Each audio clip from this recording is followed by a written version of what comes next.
रूस और यूक्रेन युद्ध के कई साल हो गए हैं। ये युद्ध रुकने की जगह और भी घातक साबित हो रहा है।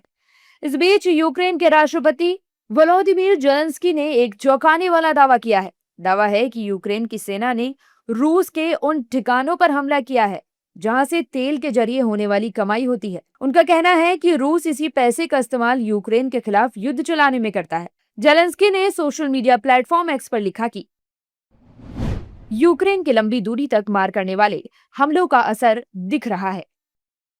सेना ने रूस के अंदर 1300 किलोमीटर दूर स्थित बिशेफ्ट नोवोइल ऑयल रिफाइनरी और सीमा से करीब 700 किलोमीटर दूर स्लावनेफ्ट यानोस ऑयल रिफाइनरी को निशाना बनाया। उन्होंने ये भी दावा किया कि काला सागर में रूस की 2 सैन्य गश्ती नौकाओं और उसकी तथाकथित शैडो फ्लीट के कुछ जहाजों पर भी हमला किया गया। जेलेंस्की ने यूक्रेन की सेना की तारीफ करते हुए कहा कि ऐसे मामलों में रूस की युद्ध क्षमता कमजोर होगी और शांति की संभावना बढ़ेगी।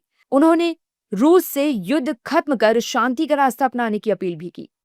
वहीं रूस भी लगातार यूक्रेन पर बैलिस्टिक मिसाइलों और ड्रोन से हमले कर रहा है। इन हमलों से बचने के लिए जेलेंस्की लगातार अपने सहयोगी देशों से मदद मांग रहे हैं। इसी सिलसिले में उन्होंने फिनलैंड के राष्ट्रपति अलेक्जेंडर स्टब से बातचीत की। जेलेंस्की ने एक्स पोस्ट पर लिखा, हमने एलेक्स स्टब के साथ इस बात पर चर्चा की कि फिनलैंड रूस के बैलिस्टिक मिसाइल हमलों से बचाव में हमारी कैसे मदद कर सकता है। हमें अच्छी तरह पता है कि दुनिया में एयर डिफेंस सिस्टम के लिए कितनी मिसाइलें उपलब्ध हैं। यूक्रेन को इनकी हर दिन जरूरत पड़ती है क्योंकि हमें रोज रूस के मिसाइल हमलों से अपनी रक्षा करनी होती है। अगर हमारे सहयोगी देश अभी मदद करें तो कई लोगों की जान बचाई जा सकती है।